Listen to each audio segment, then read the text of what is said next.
This webinar is brought to you by Cure with excellent expertise and support from the Citizens Utility Board of Minnesota and Rewiring America. Importantly, information we provide today is for your own use, but it is not legal advice. We at Cure and the other presenters cannot represent you as an attorney in a court of law. So if you do need legal advice, we recommend that you seek a lawyer who's able to represent you. But we certainly want to answer your questions and provide you with useful information.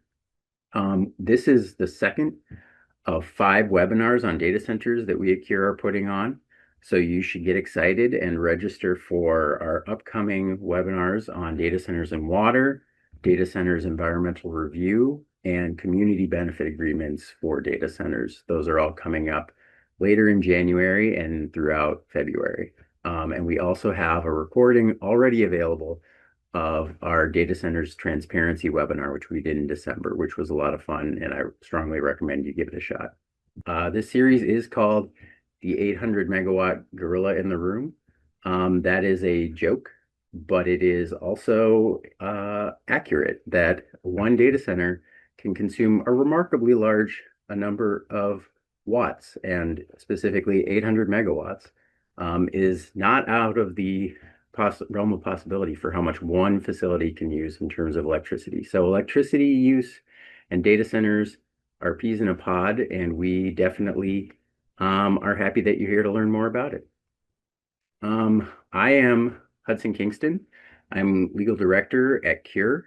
And if you don't know about Cure, we are a small rural nonprofit that works with people in rural communities to protect the environments they care about. We protect and restore resilient communities and landscapes by harnessing the power of people who care about them. We strongly believe in energy democracy, not just clean energy, but in working with community to develop solutions that work for them. So I know that this is a dark day in Minnesota, and I know a lot of people are having a lot of hard feelings, and we stand in solidarity with folks who are trying to make their communities a better place, and who fundamentally understand that governance is about the consent of the governed and not about violence and not about taking power from people. So I just wanted to say that I really appreciate you all coming on this day of all days, considering everything that's going on. I also want to say that, this webinar series is, as much as it is a passion project for us and a lot of fun, it also is easier to do this if we have people support our work. So we do have a donation page, curemn.org/donate or /donate, technically, perhaps. And your donation and your support for our organization would allow us to do more things like this webinar and provide more materials on data center impacts and other hot topics that you find interesting. Support of small donors and people in community helps us to determine what kind of work we should do, and it allows us to do the work we really care about for those communities. So if you are able to, please consider donating to Cure. And anyway, I should have said I'm just the moderator, so let's get on to our great presentations. Our presenters today are Sarah Moradian, Brandon Crawford, and Jenna Warmuth. Sarah is Policy and Government Relations Director at Cure, my colleague at Cure. Brandon works for Cub and is a regulatory advocate there. And Jenna is working at Rewiring America as a senior policy manager. And everyone is here today to tell you about data centers and energy use, specifically as it relates to Minnesota communities, Minnesota policy, and Minnesota solutions. So let's get going with Sarah. Thanks so much, Hudson. So before we get going with Brandon and Jenna, I'm going to give a brief, pretty high-level overview of the basics of data centers, electric demand, and attempts at regulation here in Minnesota. It's my goal to explain why we're here, why we're even talking about this topic, and why it matters. I assume lots of you already kind of have an understanding of it, but I want to make sure we're all starting from the same place. Hudson, let's get into it. If you can change my slide, thank you. So at its most basic, a data center is just where data is stored, processed, and managed. This can include both critical and non-essential uses, so things like storing medical files or processing bank transactions, but also asking ChatGPT what you searched most in the last year, or creating AI-generated images of what your pet would look like as a human. Um, it's important too to know that data centers aren't new. We've been storing, managing, and processing digital information for decades, but what is new is the size and scale of some of the most recent data centers that we're seeing, hyperscale data centers. There isn't a commonly accepted definition of a hyperscale data center, but in general, we here at Cure, kind of amongst the allies and the folks that we talk with, consider them to be, hundreds of thousands of square feet in size, more than 100 megawatts of power, consuming more than 100 megawatts of power, usually doing some sort of cloud computing or AI type of work. And they're usually owned and operated by one company, not always, but often. So think like Meta, Google, Amazon. Next slide. Thank you. So as I said, data centers are not new. We already have dozens of them in operation in Minnesota, but it's important to recognize that they're not the hyperscale data centers. Um, There are at least 10 hyperscale data centers being contemplated. This is a list of just some of the cities that we know that they are being considered for. Um, and then on the right there is a picture of a rendering of what Meta's new 15,000 square foot data center in Rosemont is supposed to look like. And that is, I believe, the one that is furthest along in the process. Construction is underway. I have driven by it, so I know right where it is. But all this sudden intense interest in locating data centers in Minnesota has brought up a lot of questions and concerns across lots of different areas, from water use to even the ethics of AI. But since this is the energy webinar, we're going to focus in on these next key questions.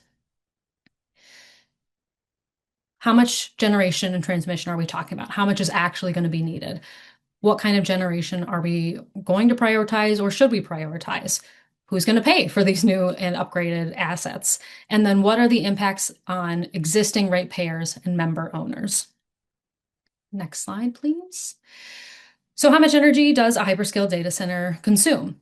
It depends. It really depends on what kind of computing is happening and how much of that computing is happening. So as a very general assumption, if you're doing more work like AI or that kind of thing, it's going to be using more power, generally speaking. It also depends on what kind of cooling system you might be using. So generally, if you're not using a water-cooled system, you're probably going to be using more energy.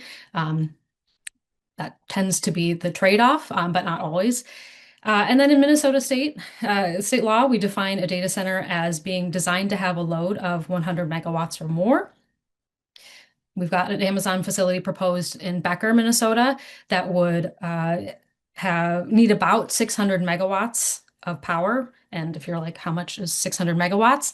The Monticello nuclear plant uh, generates a little bit more than 600 megawatts of power. So you're thinking about the size, the amount of electricity is about the same as a large power plant.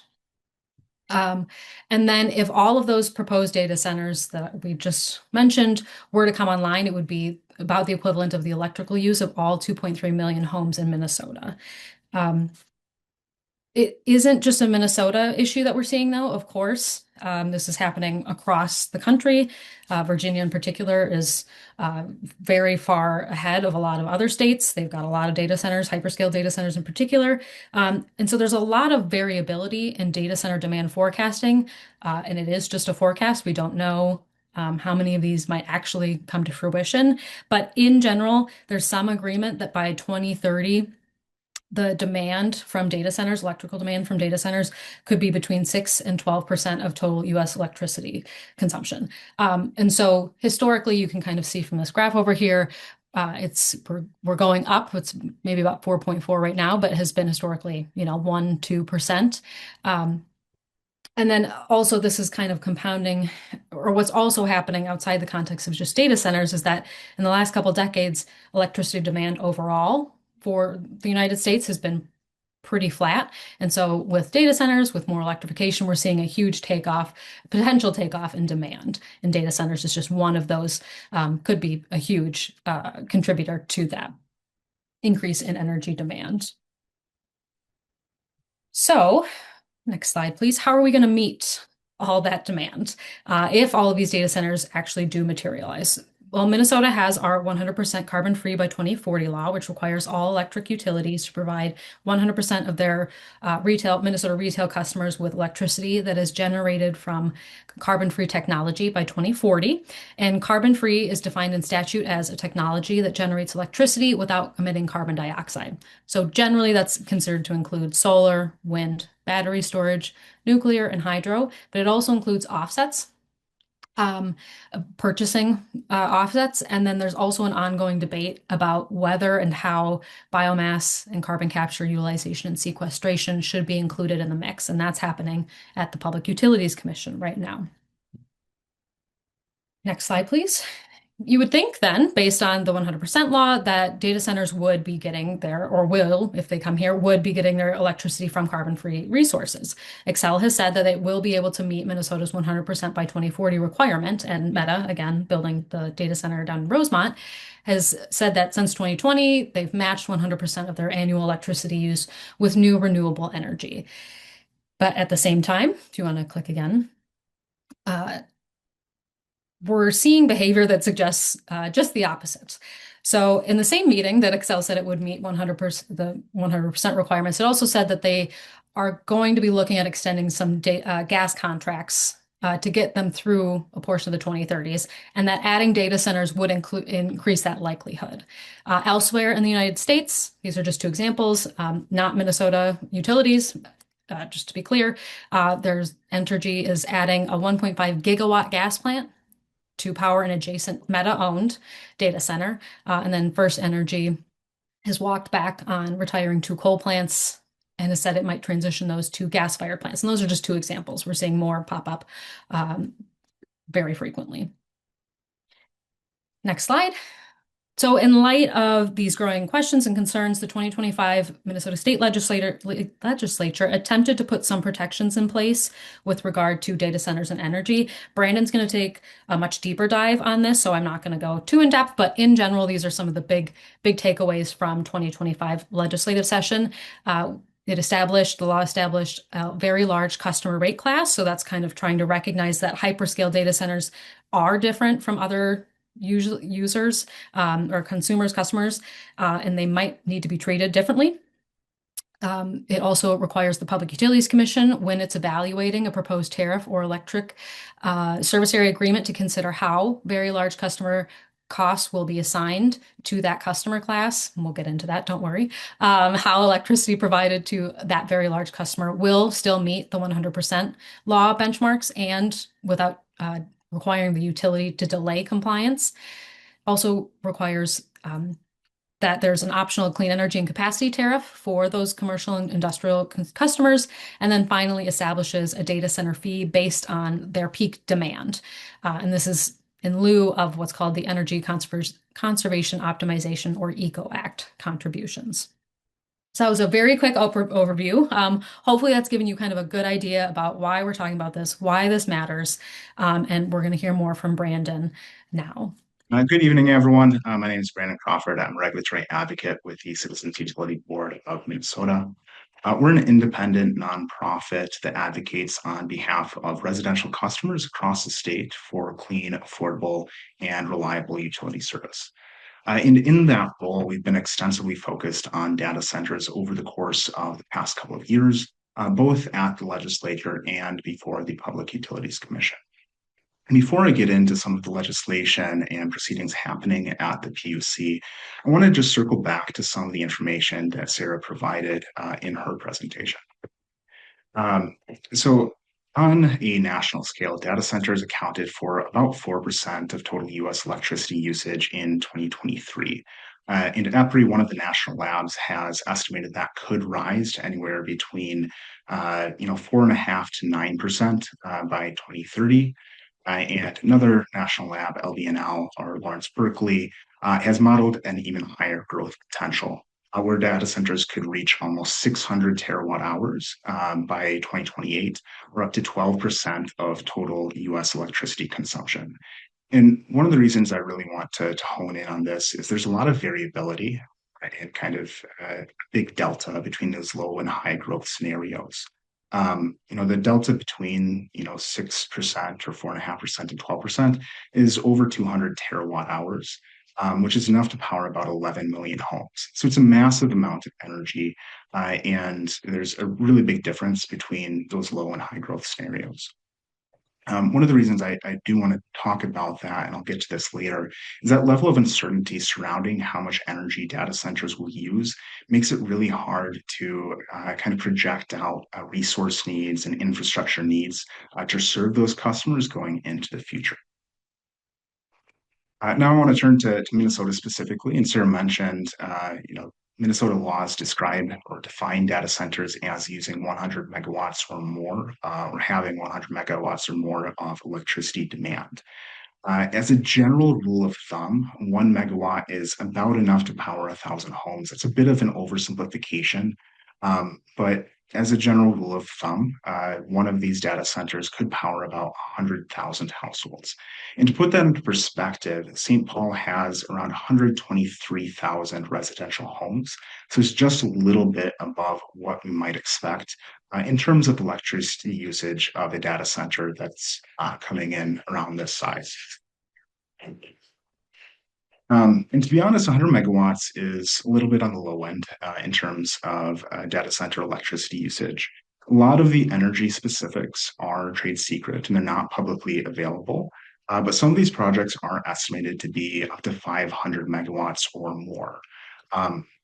Again, to put this into perspective, Minnesota Power has about 108,000 residential households in their service territory.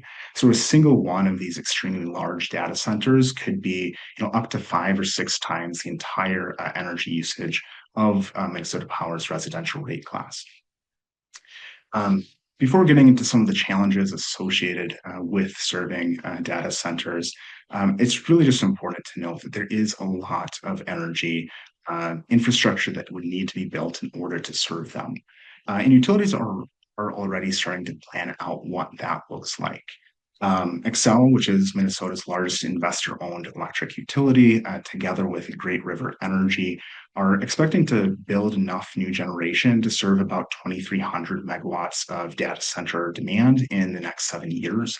And that's roughly equivalent to all of the residential households throughout the entire state of Minnesota. So moving on to some of the challenges associated with serving these data center energy needs. Obviously, you're going to need to build a lot of energy infrastructure. That includes generation. And so the solar panels, wind turbines, power plants that are used to produce the electricity used by the data centers, and also transmission, which is used to transport that electricity from where it's produced to where it's used. There's a lot of other kind of miscellaneous infrastructure investments that are needed as well, and that'll cost a lot of money. As I briefly mentioned, the accuracy of forecasting is also a significant challenge. On the national level, we have that big difference between low and high growth scenarios.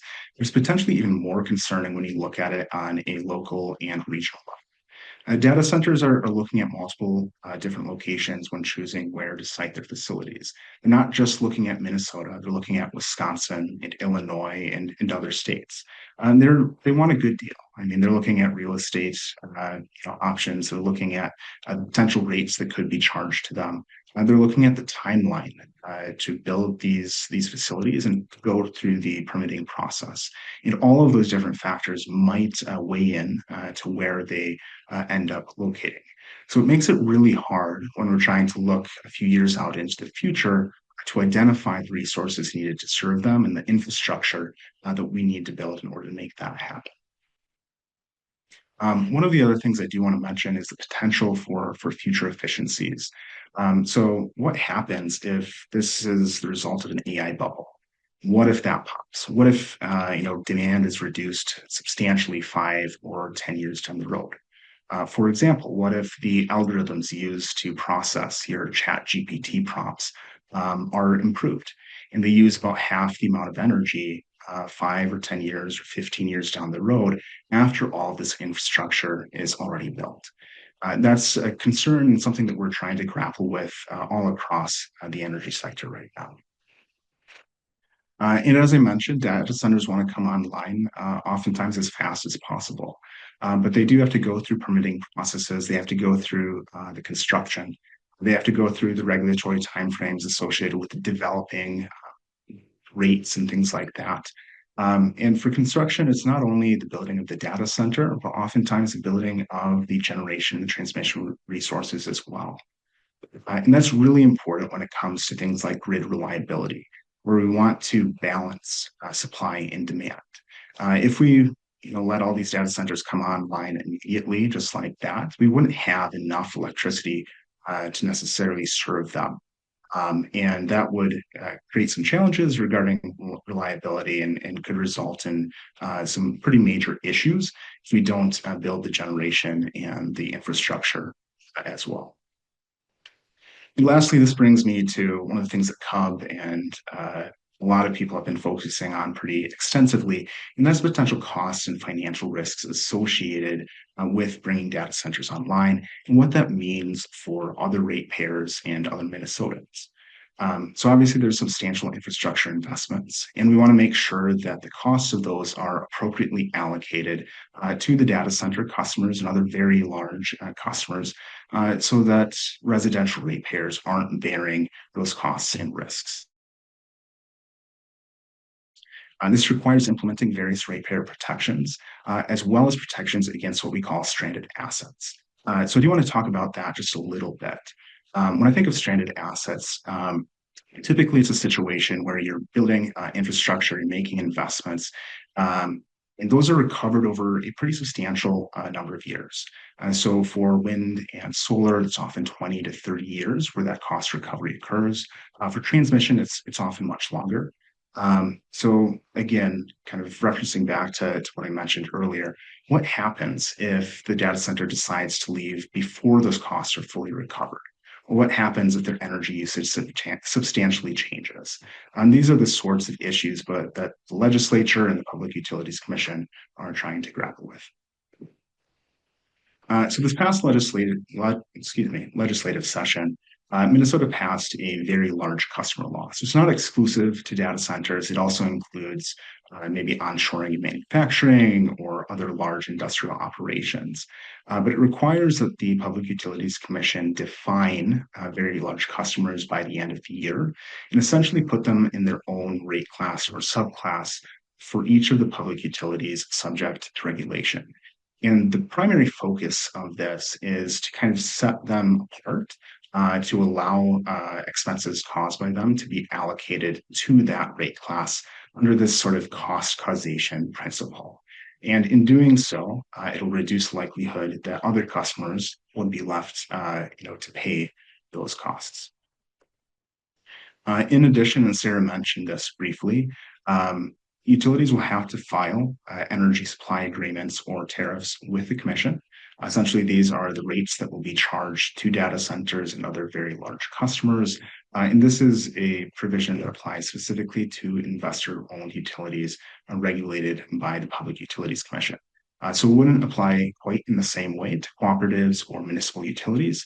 But I think a lot of the information that's coming out in the proceedings happening at the PUC could be quite informative to those utilities as well. So it requires that all costs attributable to very large customers are assigned to the rate class or subclass where they are being or where they are. Electricity provided must also meet the various electricity standards required by Minnesota, including the carbon-free by 2040 requirements. And there need to be different protections included against stranded asset risks for, say, residential and other commercial or business customers. And the Commission can also consider any other outcomes that they deem important to the public interest. And Sarah mentioned this as well, but there was an energy and conservation account that was created by the legislature, and this is not limited to data centers served by public utilities. Essentially, if a large-scale data center comes online in Minnesota, they're assessed a fee based on their peak demand, ranging here from 100 megawatts, where that kind of threshold lies, to 750 plus megawatts. And that determines the amount of the fee that's then used to provide weatherization and energy conservation to low-income households throughout the state. Now, turning to the Public Utilities Commission specifically, Xcel is the first investor-owned electric utility to come forward with a large load tariff. This actually arose out of a separate proceeding that came before the legislative changes. The PUC wanted them to address this, and the legislature wanted them to address it as well. It's largely designed to set the rates and kind of the rate structure the data centers and other large customers will be subject to on a forward-looking basis. So some of the provisions that they are proposing is to separate very large customers into a subclass. So that's essentially a group within the commercial and industrial class that already exists. They've proposed an applicability threshold of 100 megawatts. CUB has recommended something that's a little bit lower than that. We've recommended 75 megawatts, as well as having a sort of alternative applicability kind of threshold. But I'll get into that on the next slide. Xcel has also recommended that customers pay the cost of interconnecting to the system, the cost of connecting to transmission, things like that, and having a 15-year minimum contract with the data centers or very large customers. And lastly, there's a couple of other contractual agreements and tests that have been proposed throughout that proceeding to determine whether the very large customer or data center is paying an appropriate amount given the substantial level of investment that is needed in order to serve them. And lastly, I do want to mention this proceeding. It's not directly tied to the rates charged to data centers or very large customers, but it is relevant to the extension of service for those facilities.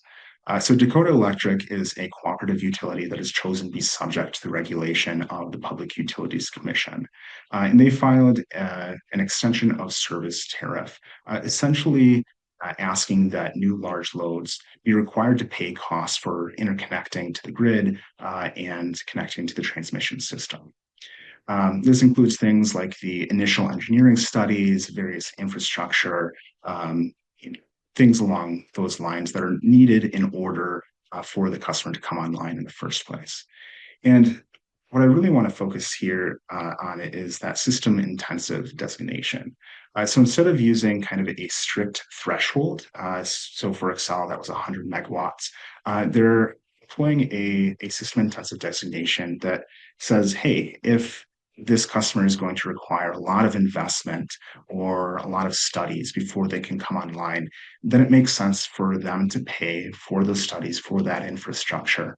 And I see that as being widely applicable outside of this proceeding as well. It's something that we advocated for or are advocating for in Xcel's proceeding because I don't think there's a large difference between a data center that's 98 megawatts and a data center that's 100 megawatts. They could have largely the same financial and economic impacts on the utility and on other customers. We want to make sure that they're bearing those costs in an appropriate manner.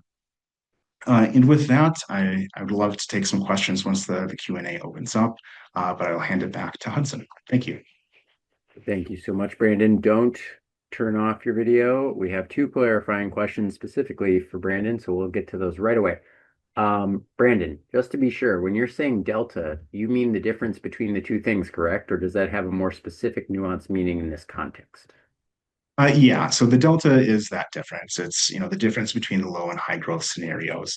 And I think the importance of that is there's just a lot of uncertainty, both on the national level as well as in Minnesota, surrounding how much energy these data centers are going to use. And that really impacts the ability to plan into the future. Great. And then there's a second clarifying question, which I will also put in now because I think it's helpful for us to all have this information. So, big clarifying question. When presenting about measures of energy, what is the time scale you're referring to? Hours? So, for example, I'll note that I said 800 megawatts. I didn't say 800 megawatt hours. Brandon, do you want to answer the difference between those two things? So megawatt, it's a little bit difficult and it's kind of nuanced.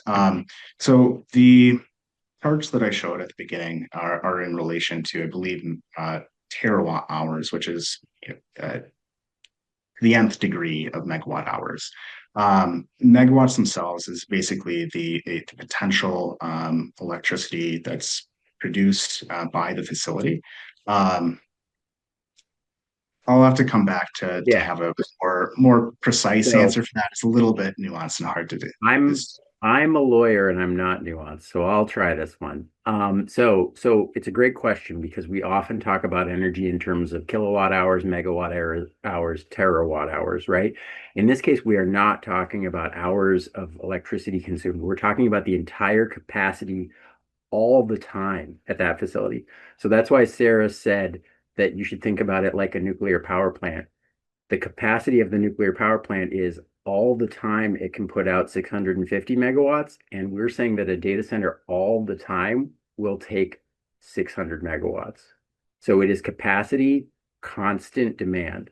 And there certainly could be peaks, as Brandon's saying, like sometimes they measure it by the peak demand, but we're actually talking about facilities that are always eating that much energy, which is considerably different than your household. It's different than most facilities. It's different than most industrial customers. With all of that said, and my apologies to Jenna, I would like to hand it off to Jenna from Rewiring America. I'm Jenna Wormuth. I'm Senior Manager for Midwest Regional Policy at Rewiring America. Um, Rewiring America focuses on making American households the center of a clean and resilient energy future. So, what you hear from me going forward is going to be very focused on households. Our whole solution that we present in this report is meant to focus on how the household can be the solution to some of these issues we are coming up against that our other presenters have already spoken about. Now, I do have to preface this by saying that what I present here is not an endorsement for siting data centers whenever and wherever. This doesn't cover a lot of very real concerns outside of energy use. We've proposed a creative idea that addresses part of the equation and that centers on what we know best, which is ensuring household affordability and expanding electrification. So it's a piece of a larger puzzle of solutions that addresses community protection and centers affordability for households at a time when I think we all know and are probably all feeling that households are struggling. They're struggling with bills of all types. And so we're going to get into a little bit of how maybe there are solutions within this problem that will get to all of that. So as many have already alluded to, new phase of energy demand in this country, largely driven by a lot of these hyperscalers and some speculation within that, right? Not every single one that's proposed is going to end up online. But when we were doing our report, we focused on the estimations of 128 gigawatts of new demand over the next 5 years. And that almost 3/4 of that full 128 gigawatts is from data centers. So while AI is transforming the economy, it's also reshaping our grid, and families and people are going to see near-term bill impacts because of all the things that Brandon and Sarah have already talked about, such as new infrastructure. So in this new phase of energy demand growth, largely driven by these data centers, utilities have already asked this year for $29 billion in rate hikes. And that is before all of this stuff comes forward with new infrastructure and other things that have to happen to serve these large load customers.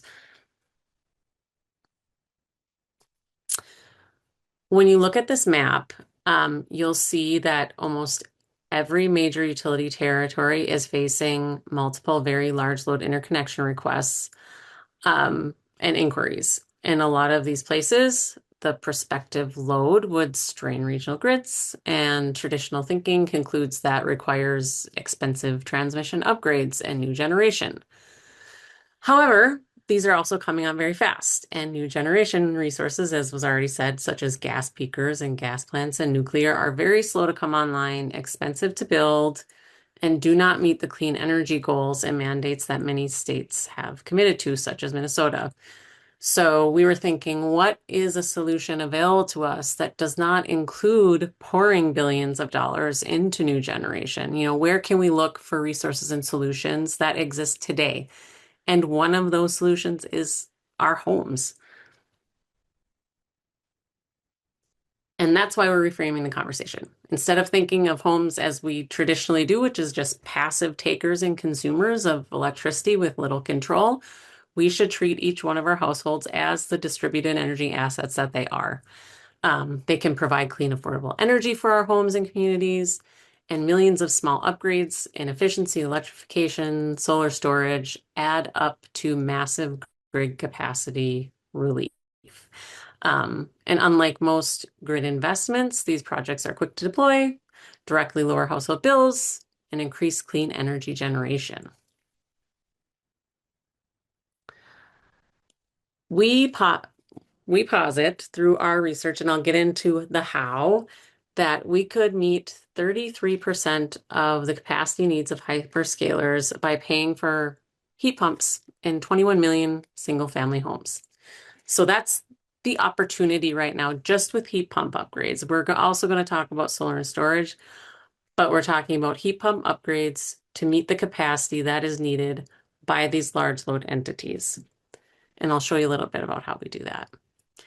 So these circles on this map, thinking about, in Minnesota alone, one highly effective strategy is transitioning households that are currently dependent on electric resistance heating to more efficient energy and bill saving heat pumps. So when you're looking at these circles, what the colored part is the amount of capacity that is needed through 2030 by proposed data centers. The larger sometimes or smaller black thin line circle, that is what is available in capacity through these household upgrades.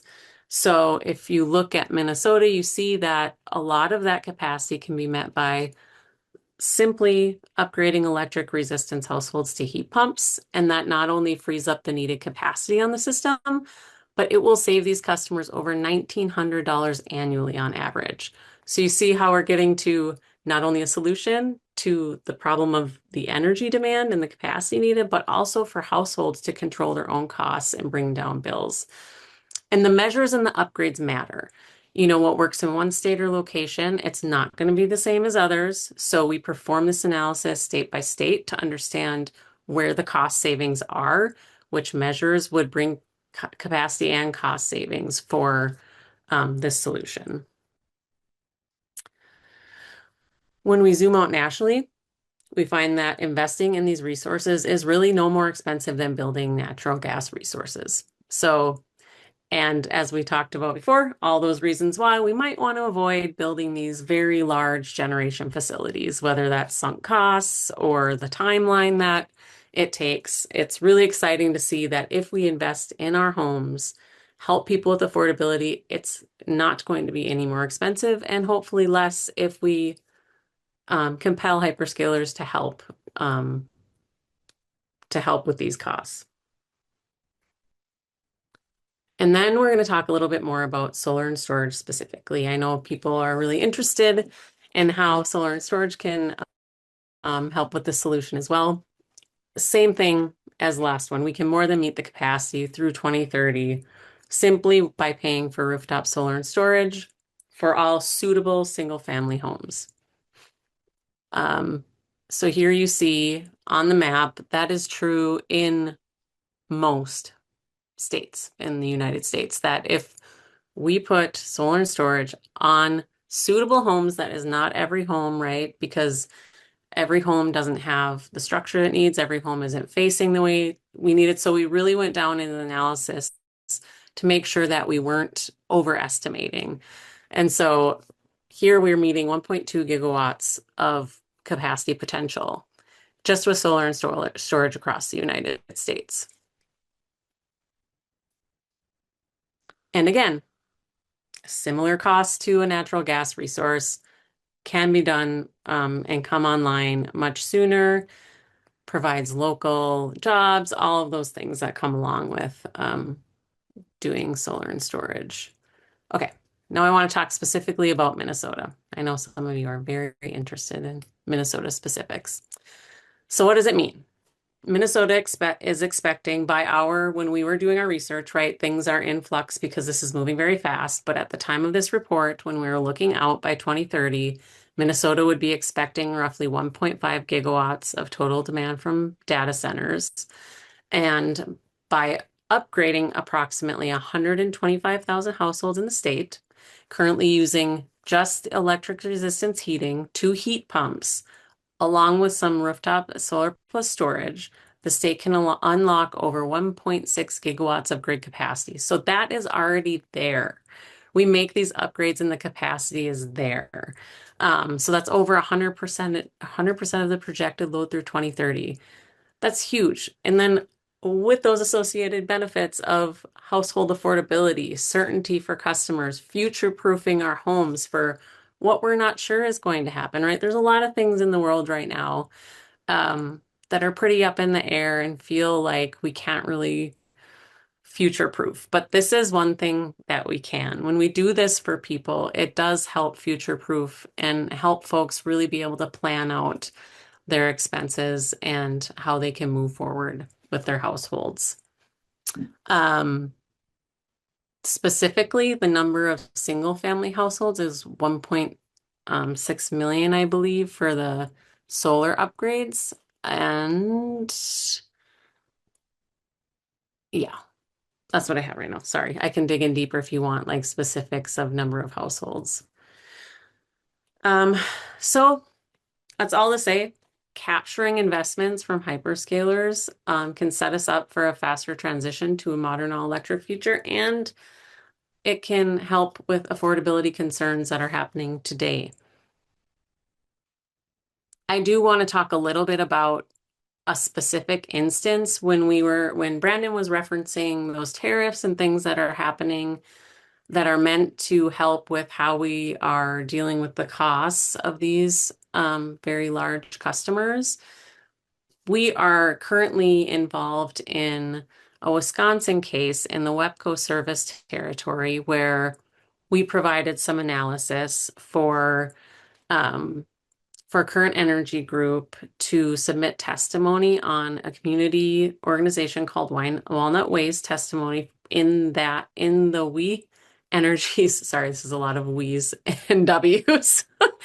In Wisconsin, We Energy's very large customer tariff, Walnut Way submitted testimony with our analysis that includes relevant affordability and peak reduction information like you just saw in this presentation. And it's supported by those expert witnesses. And within that tariff, we are asking for a certain amount of money. I think we're thinking $30,000 a megawatt hour to go towards a fund, such as the one we saw for energy efficiency in Minnesota, to go towards doing these kind of community centered upgrades. And then on top of that, a bring your own capacity type situation where folks can do that on their own, and it helps with you. There will be a scheme with the utility that helps them meet that capacity. So that's a very specific and real example of how these solutions can be folded into these processes that are currently happening and will continue to happen.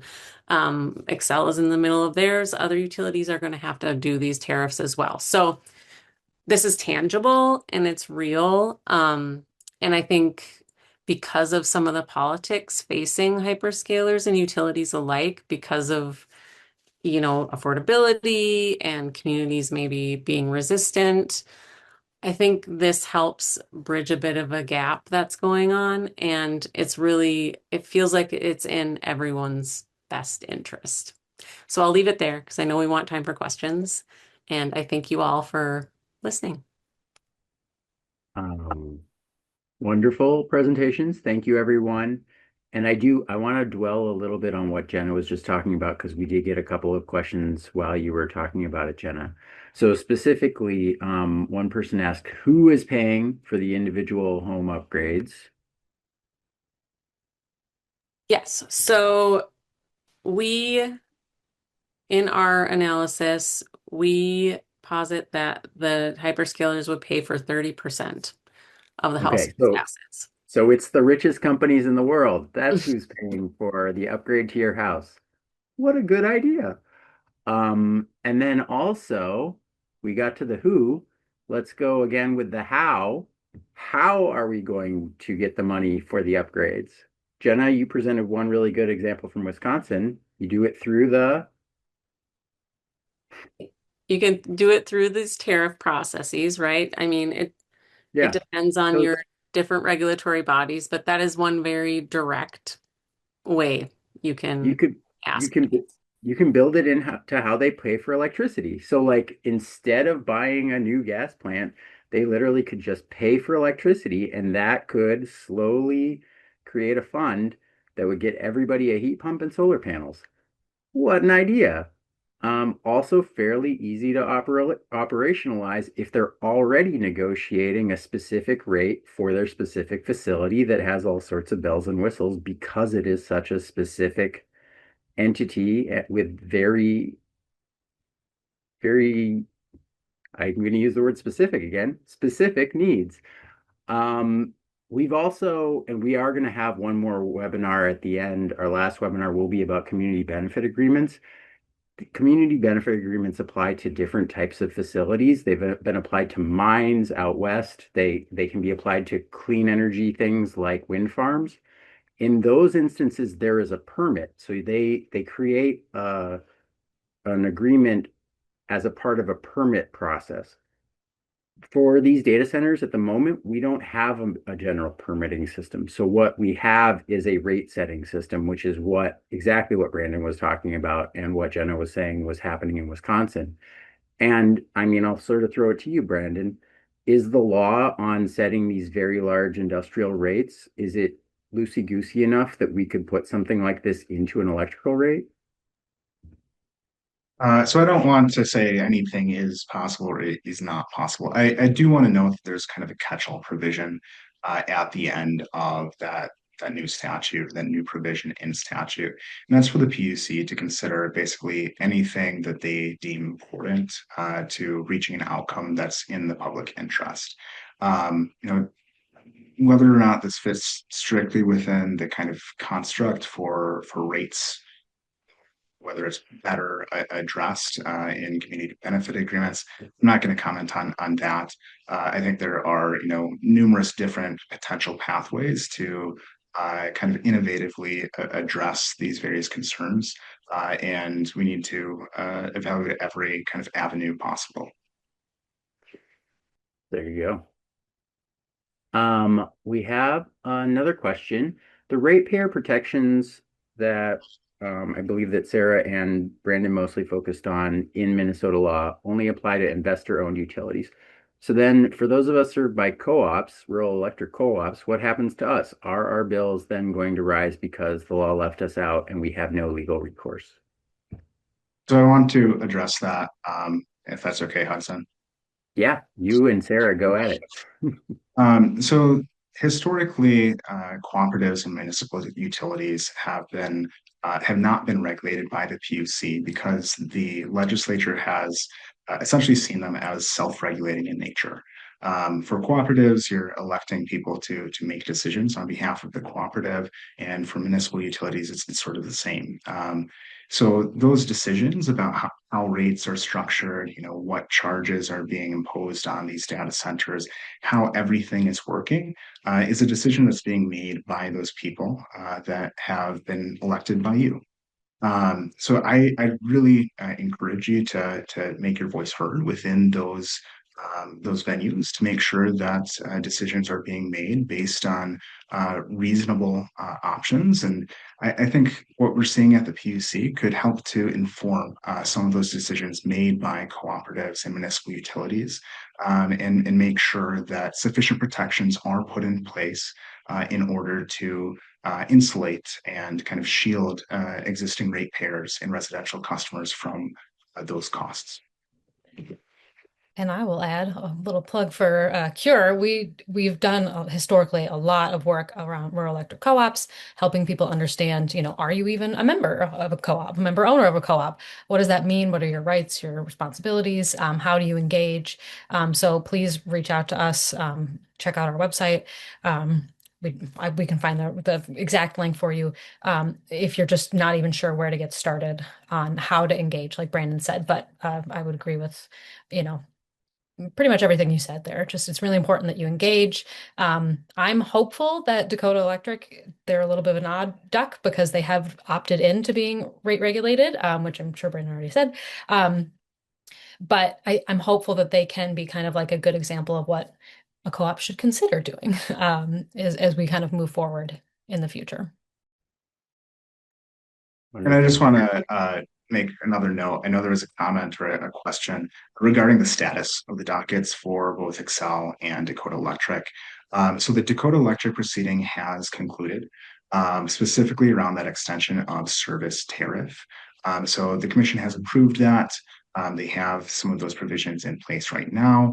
But they will have to file something for the specific rates that will be charged to very large customers.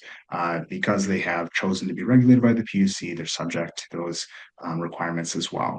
As for Excel, the kind of last comment period was, I believe, at the start of December. So right now we're waiting for a commission hearing on that. There was a lot of involvement from CUB, the Attorney General's Office, Department of Commerce, various environmental and ratepayer advocacy groups, as well as data centers and other large energy users. So lots of information there, lots of different perspectives, and the PUC will have to wade through all of that in order to make an informed decision about how to move forward with those rate structures. Awesome. I'm gonna go, yeah, I'm gonna go to the one that you're typing an answer to, Jenna, because this anonymous attendee paired a compliment with a question, which is always a great way to get your question asked. Jenna's plan sounds great. Wouldn't this plan require aggregators and implementation of virtual power plant systems? Can we do this with just hardware, Jenna, or are we gonna need a ton of software to run all those things? The beauty of this is that no, it's just freed up capacity from upgrades to the household. So we don't need any coordination, nothing more than putting the systems and the electric machines in the households. We're just using less electricity in our homes, and that actually solves the problem. It's beautiful. It's beautiful. Anyway, sorry. Excellent compliment compared with the question, anonymous attendee. Um, we have a comment here, which I'll respond to. Home upgrades would also need to include weatherization, insulation, home repairs, etc. Absolutely. It does not make sense putting $1 million solar system and a heat pump on a house that's about to fall over. We absolutely need adequate housing in rural Minnesota and throughout the state in order for people to have a good place to live and a good place for them to use electricity. Agreed. Let's see, some of these have already been answered. Jenna, when talking about supporting single-family home upgrades, has owner-occupied versus rental been part of those conversations, or is that part of the data that you were able to look at? We did focus this research specifically on single family households, but yes, we've been talking a lot about how to solve for the renter issue as well. I mean, obviously some landlords may take advantage of that and then that would clear up some of the renter issue, but we have like internally been talking a lot about how could a community solar model fit into this? And then that reaches some folks who aren't able to do these kind of things on their own home. So not in this research, but yes, definitely being discussed and we're trying to. All right. With the anticipated legislative proposal to amend net metering in Minnesota from the Minnesota co-ops, that would, if passed, significantly discourage solar on homes. Is there a need for people to let their legislators know the importance of opposing this legislation? Well, that's a leading question. Anyone want to answer that one? Well, yes, I would as Cure, we'd say yes if you have concerns. This has been a consistent question at the legislature, related in certain ways to kind of this data center discussion, like we've just been talking about with Jenna. We think there's probably kind of a nice middle ground between some of the very stark opposite ends here, one of which is to dismantle entirely net metering, and then kind of just figure out what to do. So yes, if you have strong opinions and concerns, you can always talk to your legislators about any proposed legislation, or you can come up with your own ideas.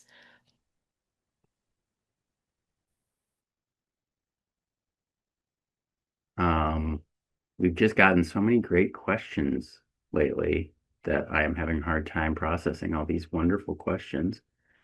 Um,